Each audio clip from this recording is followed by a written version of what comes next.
Well, bought another one. Wasn't the plan, but it happened.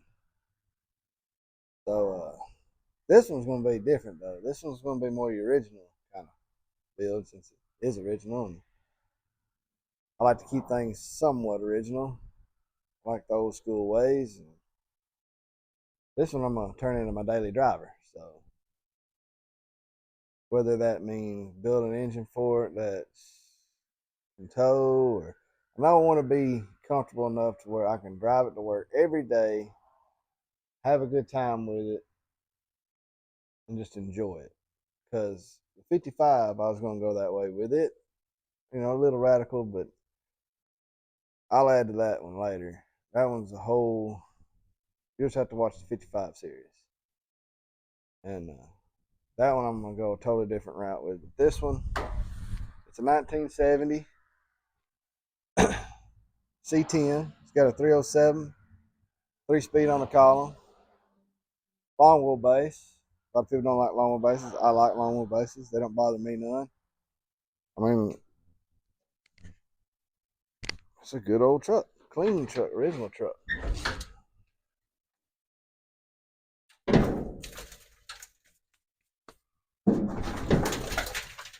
Yeah, solid.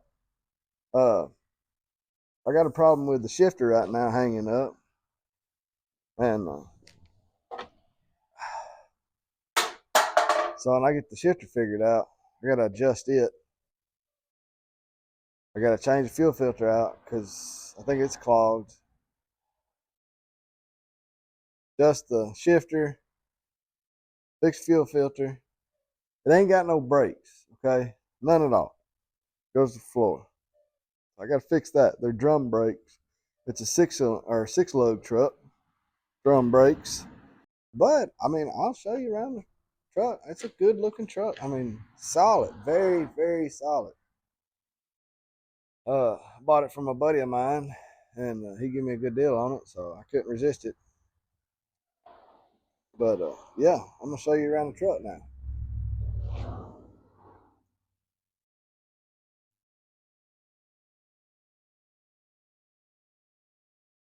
It's a 307 that's in it. That's the first thing's going to go. The old 2 barrel and intake. You're definitely going to have to put a 4 barrel on it. There's the shifter I got to mess with. It's got some new hardware to it, but I think it's just out of adjustment. But other than that, great looking old truck. I got the trim pieces that are missing. Only real dent I seen in the truck is out right there, but that could be fixed. Got a little nice interior in it. I got to replace the dash pad, steering wheel. Seat's been covered, so there's a plus. I am going to put a 7-hole dash in it, get rid of the old 3-hole, get rid of them gauges down there. Not a fan of them, but yeah, it's gonna be my daily driver. I mean, it's got spots in it that need to be fixed, but I've had a lot worse, a lot worse.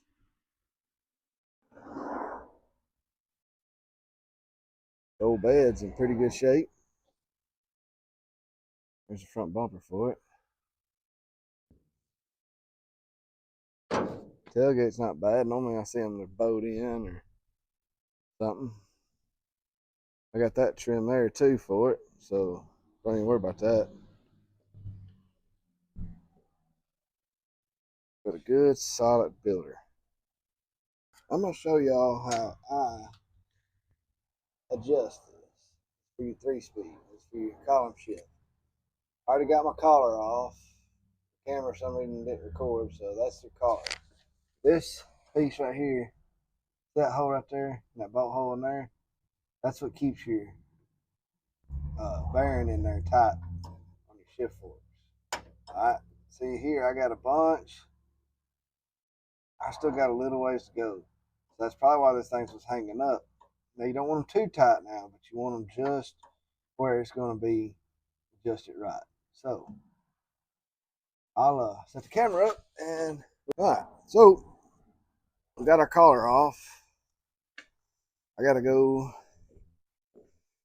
get some Allens.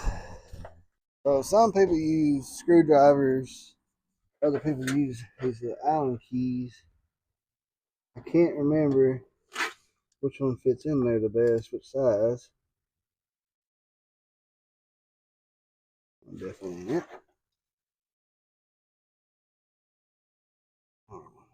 Or a screwdriver, whichever one I got. Surely one of these will work.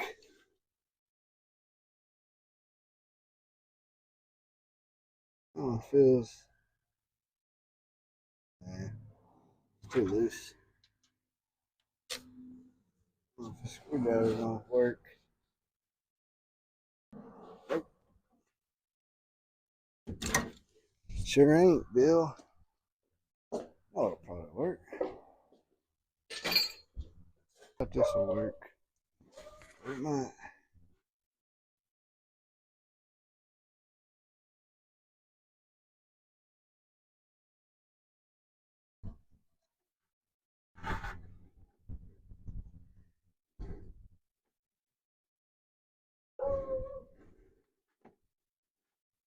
Yeah, that's better.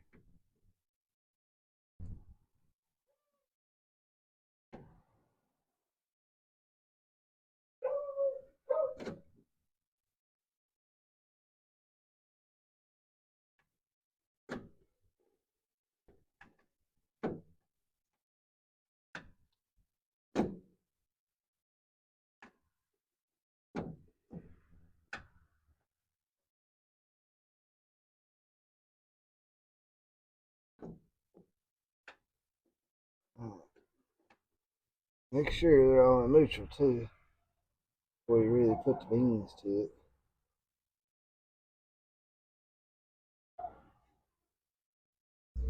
Then you'll have one that's stuck in gear. You don't want that.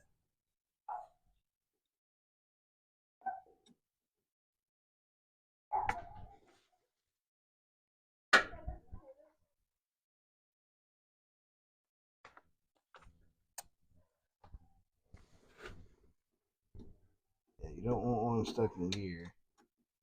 So you always make sure they're in neutral. Then you just, which means I know it's kind of hard sometimes because everything's so wore out you can't tell where neutral's at.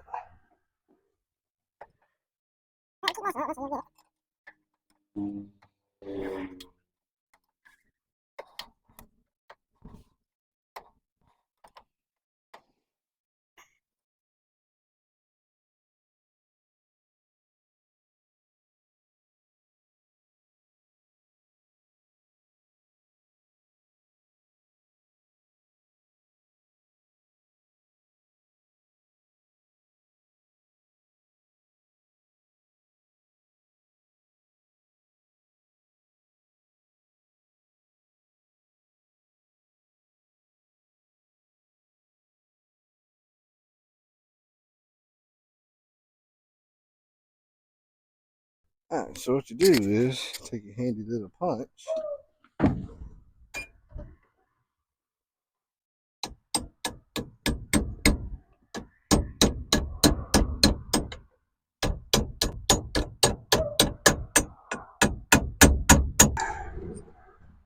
You got a little roll pin. It's in this column. You got to beat it out with your thingy. So once you get that out, you pull your shifter out. And there's a bushing in there you got to hit. I like WD-40. Some people say, whatever, but it works good for me. You stick your end of your nozzle down into your column, spray it around real good. Make sure you get that bearing real good, because there's a little bearing in there that needs a lot of grease for that, so that way you can move your shifter around. Then take our shifter, put it back in. And I always like putting new roll pins in, so I'll get a new one of them. For the time being, I'll put this punch in it, like so. See how it's tight? Work that fluid in there, and eventually loosen up.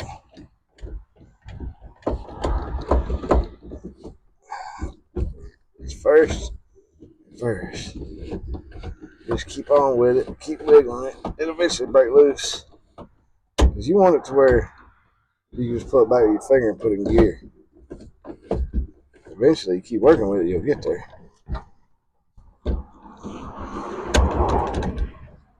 So that's second.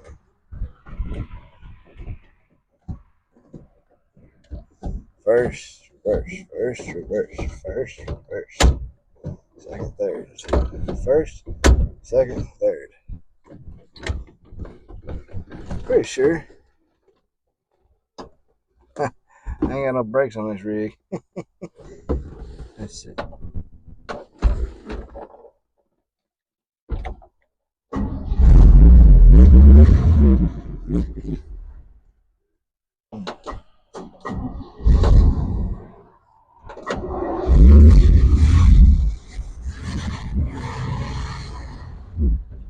Yep.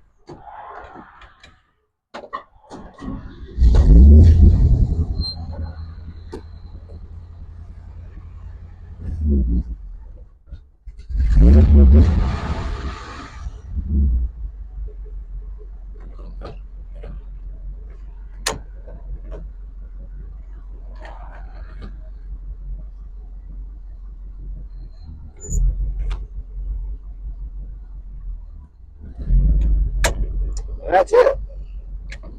First, reverse, second, third.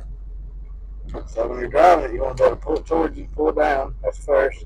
Push back, second, third. You know, oops.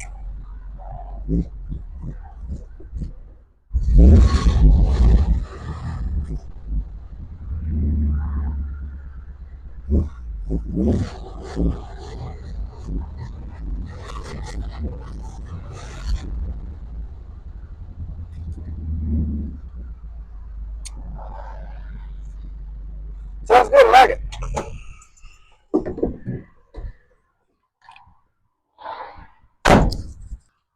Alright, so now all we're gonna have to do is mess with the carburetor, which should be fun. We'll get it running right. I think it's got a lot of trash in it, so I'm gonna change that fuel filter out. Tinker with it, which we'll do that video probably tomorrow, and we'll probably end this video here somewhere after I get done talking. But yeah, we'll either eventually I'm gonna put a 4-barrel in it. So it's gonna get a 4-barrel with a HEI distributor, and you change that belt out a little rough. Probably new alternator. But once we get all that done, should be pretty good. Well, we got to do the brakes too. I forgot about the brakes. So we'll get that done. I showed you how to adjust a 3-speed column shift on a 70 pickup. Lube everything up, get everything where it moves good. And if you have to fight the shifter, you know something's bound up somewhere. So don't fight it. It'll break something if you fight it. So stop what you're doing. First thing I would do if you've got one that's got one kind of tight, I would take the shifter out, spray some WD-40 or something in there, just get it all lubed up. See what that's going to help it any. Because a lot of times they sit for a while, all that grease and stuff comes out of them. But yeah, I'll get back with y'all tomorrow when I start messing with the carburetor and the fuel filter. Then we'll start trying to hammer them brakes out, get them going.